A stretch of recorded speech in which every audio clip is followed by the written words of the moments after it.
las 6:42 de la mañana mi celular vibró con una notificación del banco.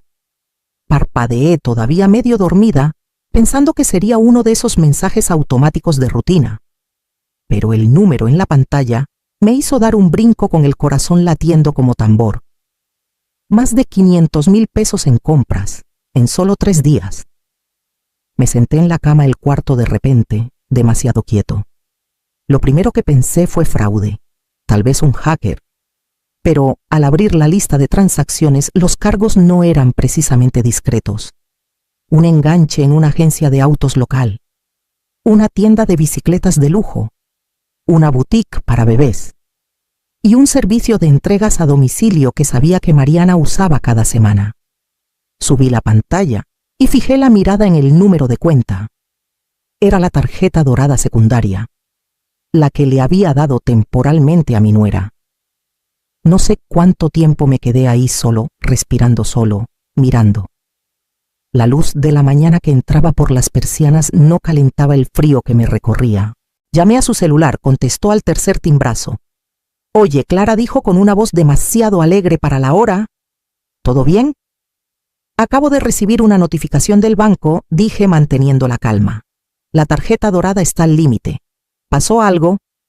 Hubo una pausa, y luego se rió. No con nerviosismo, no con culpa, como si le hubiera contado un chiste. «Solo quedan 200 pesos», dijo entre risas. «Vaya, sí, la usamos. Nosotros». «¿Para qué la usaron?» Pues dijo como si estuviera leyendo una lista del súper. «El coche de Esteban estaba en las últimas, así que aprovechamos y compramos una camioneta pequeña. Luego había una oferta buenísima en una bici de montaña para su hermano y compré unas cositas para el bebé. Nada del otro mundo». No dije nada, solo esperé. «Estás muy callada», dijo ella. «No te preocupes, ya te lo pagaremos. Algún día». Fue una emergencia. Tragué saliva. La boca me sabía a metal. «¿Puedes traerme la tarjeta hoy?» Otra pausa. Luego un seco claro. Una hora después, cuando llegaron ella y Esteban, me entregó la tarjeta con una sonrisa despreocupada, como si me estuviera devolviendo 1 kilo de azúcar prestado. Esteban estaba atrás, callado con las manos en los bolsillos, sin mirarme a los ojos. Tomé la tarjeta, asentí una vez y cerré la puerta tras ellos. Solo entonces solté el aire que había estado conteniendo. Caminé a la cocina, puse la tarjeta en la mesa y la miré. Solo un pedazo de plástico con números en relieve. Pero por un momento pareció un espejo reflejando todo lo que ya sabía pero no quería aceptar. Y entonces pasó algo que no esperaba. Me reí. No fuerte. No con amargura. Solo una risa suave, casi sin aliento, que me tomó por sorpresa. Porque la tarjeta que usó la que pensó que había vaciado nunca estuvo conectada a mis ahorros de verdad. Ni un centavo. Había estado esperando este momento. Y ahora yo también. Fui al cajón, saqué la carpeta etiquetada Emergencias y la abrí. 3 meses antes Mariana había llegado a mi casa con una bandeja de pastelitos de limón comprados en el súper y una sonrisa forzada, de esas que no llegan a los ojos. «Solo necesitamos un pequeño empujón», dijo, dejando la bandeja como si fuera una ofrenda de paz. «Solo por unas semanas. Mi crédito está por los suelos y Esteban sigue esperando que le caiga ese segundo trabajo. Tú sabes cómo están las cosas». Me acuerdo que estaba junto al fregadero con un trapo en la mano tratando de descifrar qué decían sus ojos que su boca callaba. Hablaba rápido, demasiado rápido, pintando un cuadro de necesidades pequeñas, comida, leche para el bebé, un par de llenadas de gasolina. No pidió efectivo y eso fue intencional. En cambio dijo: «Si hay alguna tarjeta que podamos usar solo para lo indispensable, te juro que será algo temporal. Tú puedes checar todo. Transparencia total». Pude haber dicho que no. Debí haberlo hecho, pero había visto a Esteban batallando en silencio por meses, rechazando mis ofertas. Y si esta era la única manera de ayudarlos sin herir su orgullo, me convencí de que podía manejarlo. Entonces, le di la tarjeta dorada a una cuenta secundaria que abrí hace años con un límite bajo y sin conexión a mis fondos principales. La había creado después de que mi hermana me pidió prestado, y luego se esfumó. Un señuelo. Por si alguna vez necesitaba ser generosa sin quedar vulnerable. Se lo expliqué con cuidado. No está ligada a mis ahorros, tiene un tope. Es solo para necesidades básicas, nada de lujos, nada de sorpresas. Mariana juntó las manos como si le hubiera dado un trofeo. Gracias, Clara, de verdad. Esto significa muchísimo para nosotros. Hasta me mandó un mensaje esa noche: eres una bendición. Ojalá mi propia madre hubiera sido como tú. Demasiado dulce. Ese fue el momento en que debí haber puesto pausa. Porque 3 semanas después, Esteban mencionó como si nada que Mariana había encontrado una carriola de diseñador en oferta y la compró para el bebé. Estaba bien barata, dijo. Bajó de 16,000 a 7,000 pesos. Dijo que tu tarjeta lo cubrió. No dije nada. Solo asentí. Pero en mi cabeza anoté la primera transacción que se sentía más como capricho que como supervivencia. Luego vinieron los murmullos. Una conocida mencionó que vio a Mariana en un spa del centro. Otra vez noté que traía botas nuevas que no venían de ninguna tienda de descuentos. Aún así esperé. Dejé que el patrón se alargara más de lo que debía. Siempre había una excusa, siempre una razón. Ahora, parada en mi cocina con la tarjeta dorada vacía en la mano, me di cuenta de algo que sabía desde hace tiempo. No era solo descuido. Mariana estaba cómoda. Metí la tarjeta en la trituradora, dejé que se convirtiera en pedacitos y saqué la siguiente carpeta del cajón etiquetada Poder Notarial. Llamé a Esteban al día siguiente. No porque quisiera, sino porque necesitaba saber. En algún punto entre la tarjeta triturada y la lista de autorizaciones revocadas, una parte de mí todavía esperaba que hubiera una explicación que valiera la pena escuchar. Contestó al segundo timbrazo con la voz pesada, como si apenas se hubiera despertado. Hola, ma. Puedes venir, dije. Solo tú. Una pausa, luego un titubeante. Sí, puedo. Llegó 1 hora después, solo con las manos metidas en los bolsillos de su sudadera, viéndose más pequeño de lo que recordaba. Se sentó en la mesa de la cocina como invitado en casa ajena, con los hombros encorvados y los ojos buscando la puerta. Deslicé la lista de transacciones hacia él, sin acusar, solo en silencio. Dijo que era para gasolina. Murmuró tras un largo silencio. ¿Y comida? No sabía lo del coche, ni la bici. Esteban, dije suavemente, son casi 500,000 pesos. Miró el papel como si quisiera que se reescribiera solo. No pensé que llegaría tan lejos. Quise creerle, de verdad. Pero la fe tiene fecha de caducidad y la mía ya había vencido. Usó tu nombre para la bici, dije. Documentos de financiamiento, los encontré. Cerró los ojos. Ahí fue cuando lo entendí. No la detuvo. Tal vez no sabía la cantidad exacta, pero sabía lo suficiente. Y lo permitió. Dolió más de lo que esperaba. No solo por el dinero, la confianza o el orgullo, sino porque este era Esteban, mi hijo. El niño que solía pararse junto al fregadero y fruncir el ceño cuando le daba demasiado a mi hermana, a los vecinos, a cualquiera que pedía. No tienes que arreglarle la vida a todos, me dijo una vez, cuando no tenía más de 10 años. La gente debe arreglarse sola. Siempre me había visto con más claridad que nadie. Y ahora estaba con alguien que veía la bondad como moneda, no como carácter. Alguien que usaba ese instinto de arreglar todo para clavarme un puñal con una sonrisa y las manos vacías. Lo miré con cuidado, la cara cansada, la postura encorvada, la culpa silenciosa. No era que no le importara, era que no tenía el valor para elegir lo correcto por encima de la comodidad. Dijiste una vez que no tenía que arreglarle la vida a todos, dije, que a veces la gente tiene que aprender por las malas. No respondió. Solo bajó la mirada, asintió una vez. Me levanté, fui al cajón y saqué un sobre de Manila. Aquí están los documentos del préstamo cofirmado, tu seguro viejo y el historial de las cuentas compartidas de servicios. Voy a quitar mi nombre de todo. Esteban no me detuvo. Cuando se fue lo vi partir, no con enojo, no con frialdad, solo en silencio. Luego me senté con mi laptop, abrí la pestaña de negocios del banco y comencé a congelar todas las cuentas compartidas. Lo primero que hice fue llamar al banco. Quería escucharlo en voz alta. Señora, confirmó el agente tras una pausa, esa tarjeta no está vinculada a ninguna de sus cuentas de ahorros o inversiones activas. Era una línea de crédito independiente con límite bajo. Solté un suspiro que no sabía que estaba conteniendo. La cuenta no se había vaciado porque nunca tuvo nada real. Mariana tomó lo que pensó que era mío, pero solo se llevó aire e ilusión. Después de colgar, revisé mi reporte de crédito. Esperaba algunos rasguños, tal vez una o dos consultas duras, pero no lo que vi parpadeando en rojo y amarillo. 3 solicitudes de tarjetas de crédito nuevas, todas presentadas en las últimas 6 semanas. Todas a mi nombre. Una ya había sido rechazada, otra estaba pendiente, la tercera aprobada. No sentí rabia, ni pánico, solo una claridad extraña firme, como cuando aceptas que una gotera en el tejado no se va a arreglar sola.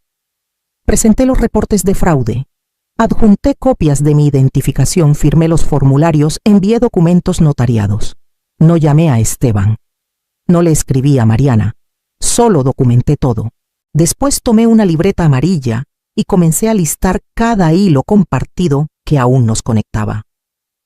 La factura de luz estaba a mi nombre desde cuando les negaron el servicio durante su mudanza. Ofrecí ayudar por los primeros 6 meses. Eso se convirtió en 2 años. Su Netflix, su Amazon Prime, el plan familiar de celulares que aún pagaba, el descuento del seguro del coche al que los había añadido, la tarjeta de gasolina, cada una. Abrí pestañas, hice clic en eliminar, cancelar, desactivar. Uno por uno los cables comenzaron a romperse, sin anuncios, sin explicaciones, solo acciones. Cuando llegué al testamento dudé, pero solo por un segundo. Luego marqué a Raúl, mi abogado. Quiero hacer algunos cambios, dije. Me agendó para el viernes. Para cuando el sol se escondió detrás de las colinas, mi escritorio estaba lleno de correos, de confirmación y recibos de cierre de cuentas. Las alertas de crédito dejaron de sonar. El silencio era limpio, cortante, no vacío, solo libre por fin del ruido que nunca me perteneció. Me serví una taza de té, me senté en el porche y vi a los niños del vecindario andar en bici haciendo ochos en la calle. A 2 calles, un perro ladraba al viento. El aire olía a césped recién cortado y a verano tardío. Mi celular vibró una vez. Un correo nuevo, de Mariana. El asunto decía: esto es exagerado. No lo abrí. En cambio me levanté, regresé adentro y saqué el último sobre sin abrir del gabinete. En la portada había escrito 2 palabras que nunca pensé que necesitaría salida de emergencia. Todo empezó con el coche. El lunes por la mañana, la camioneta nueva de Mariana fue remolcada desde su entrada. No fue algo discreto. Un vecino grabó todo y lo subió a un grupo de Facebook local con el comentario: parece que alguien no leyó la letra chiquita. No lo había hecho. El financiamiento se aprobó bajo mi nombre, o eso pensó ella. Pero la agencia detectó la discrepancia cuando el reporte de fraude llegó al sistema. El préstamo nunca se procesó por completo. No se transfirió el título. No se presentó el seguro. No era su coche para quedarse. Para el martes, la bicicleta de montaña, una de lujo personalizada, que pidió para el hermano de Esteban, también desapareció. Robada al parecer. La dejaron sin candado, sin cobertura. Solo se esfumó. El mundo tiene su manera de limpiar su propio desorden cuando dejas de interponerte. Esa noche Esteban llamó. Casi no contesté. Ma. Su voz estaba tensa, sin aliento. El coche no está. Mariana está fuera de sí. ¿Qué hiciste? Sostuve el teléfono en silencio, no por malicia, sino porque quería que escuchara su propia pregunta. Ahora estoy protegiendo lo mío, dije, manteniendo la voz firme. Se quedó callado un segundo. ¿Nos denunciaste? No, dije con calma. Denuncié un fraude. No respondió de inmediato. Solo soltó un suspiro suave y colgó. Lucía vino esa noche trayendo un pastel que compró en el súper y fingiendo que lo había horneado. Pensé que te vendría bien un poco de compañía, dijo acomodándose en el sofá.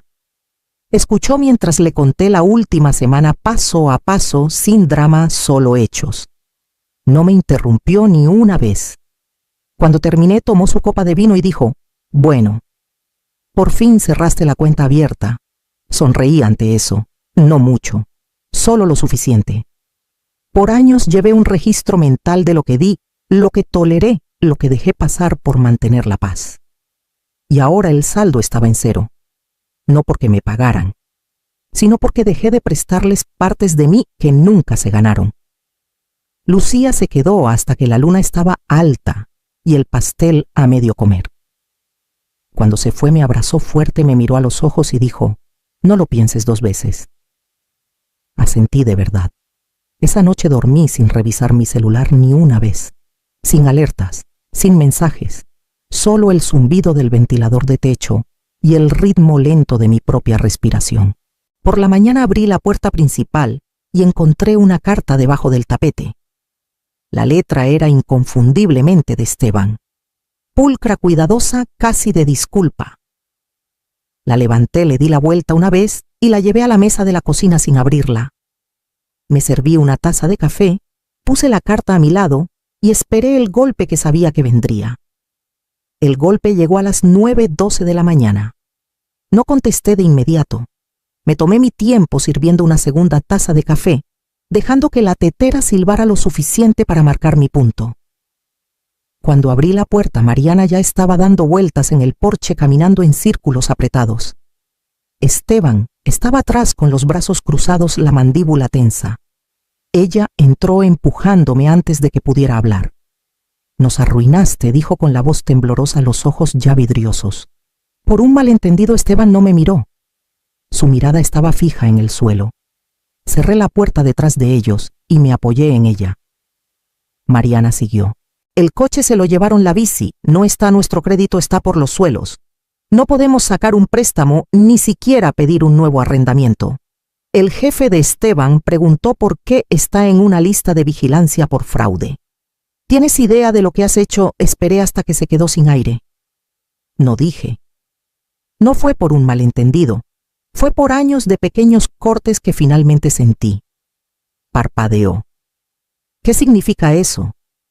«Significa», dije con calma, «que cada vez que tomaste algo que no era tuyo, cada vez que sonreíste mientras lo hacías, cada vez que te dijiste que estaría bien, porque siempre lo estoy, estabas cortando. Y yo lo permití. Me dije que era familia, que era temporal, que podía manejarlo, hasta que no pude más». Esteban se movió ligeramente. Todavía no había dicho una palabra. «Siempre hiciste las cosas más difíciles de lo necesario», espetó Mariana. «Necesitábamos ayuda. Tú podías permitírtelo. No tenías que hacerlo tan cruel». Pasé junto a ella, abrí un cajón y saqué una carpeta delgada. La puse suavemente en la mesa frente a ella. Dentro estaba una copia del reporte de fraude, la documentación, las fechas, las solicitudes a mi nombre. «Esto es lo cruel», dije. «Esto es lo que se suponía que debía perdonar en silencio, pero ya no lo haré». Mariana abrió la carpeta y hojeó las páginas. Sus dedos temblaban. Esteban finalmente habló, pero su voz apenas era un susurro. «No queríamos hacerte daño». Me giré hacia él. «Una vez me dijiste que no tenía que arreglarle la vida a todos». «¿Te acuerdas?», asintió lentamente. «Tenías razón», dije. «Así que paré. No puedes sorprenderte de que finalmente seguí tu consejo». Mariana levantó la vista, ahora desinflada, no enojada, solo pequeña. «Entonces, ¿qué nos cortas para siempre?». No respondí. No necesitaba hacerlo. El silencio que llenó la habitación era más pesado que cualquier grito. Se fueron sin azotar la puerta. Esteban se giró una vez en el porche como si quisiera decir algo, pero luego siguió a Mariana por las escaleras. Me quedé en la ventana viéndolos subir a un coche prestado, sus figuras distorsionadas por el vidrio. Luego me di la vuelta Caminé a mi escritorio y comencé a redactar una nueva lista, una que no incluía sus nombres. Desperté con la luz del sol derramándose sobre el piso de madera, la casa quieta y silenciosa. Sin celular vibrando, sin notificaciones, solo el crujido lento de la ventilación y el canto de los pájaros en el patio trasero. Era mi cumpleaños. El tipo de día que antes empezaba con un mensaje de Esteban, a veces tarde, a veces, después de que Mariana se lo recordara. Un rápido, feliz cumpleaños más seguido de una foto de un pastel a medio comer o del bebé sosteniendo una tarjeta garabateada. No era mucho, pero significaba algo. Este año no había nada. Ni mensaje, ni tarjeta, ni llamada, ni siquiera del tipo digital perezoso, solo silencio. Y por primera vez en mucho tiempo no sentí que faltara algo. Me senté con mi café en el porche trasero, viendo una ardilla correr por la barda. El silencio no se sentía como ausencia, se sentía como liberación. A mediodía, el sol había calentado las barandillas del porche y casi olvidé qué día era. Entonces vino un golpe. Abrí la puerta y ahí estaba Lucía sosteniendo una caja de pastel de una panadería y 2 cafés en una bandeja de cartón. No dijo feliz cumpleaños de inmediato, solo me dio la caja y dijo, es de chocolate. Ni me molesté en preguntar. Nos sentamos en la mesa de la cocina como lo habíamos hecho 1000 veces, pasándonos pedazos de pastel con nuestros tenedores sin platos, sin reglas. Nos reímos de la vez que nos echaron de una clase de yoga por reírnos de la cena donde Mariana olvidó mi nombre al presentarme a su jefe. Te llamó Carmen, dijo Lucía sacudiendo la cabeza. Carmen. Tú criaste a su esposo. Sonreí sin amargura. Fue una advertencia, solo que no la leí entonces. Cuando se fue revisé mis cuentas. El fondo de paz, como lo empecé a llamar, había crecido más de lo que esperaba. Nada extravagante, solo depósitos constantes intocados, sin retiros, sin cargos sorpresa, solo calma. Abrí mi administrador de contraseñas y comencé a cambiar los últimos accesos. Las cuentas compartidas de streaming ya estaban cerradas, los servicios limpios. Uno por uno cerré cada puerta por la que solían entrar. Hice una pausa antes de borrar la información de contacto de emergencia. El nombre de Esteban aún estaba en 2 formularios. Lo quité y puse el de Lucía en su lugar, sin culpa. Solo un clic, solo la verdad. Esa noche me serví una copa de vino pequeña, encendí la última rebanada de pastel con una vela y no pedí ningún deseo. No necesitaba hacerlo. El regalo ya había llegado silencioso, completo y totalmente mío. Ella pensó que me había vaciado, pero usó la tarjeta equivocada.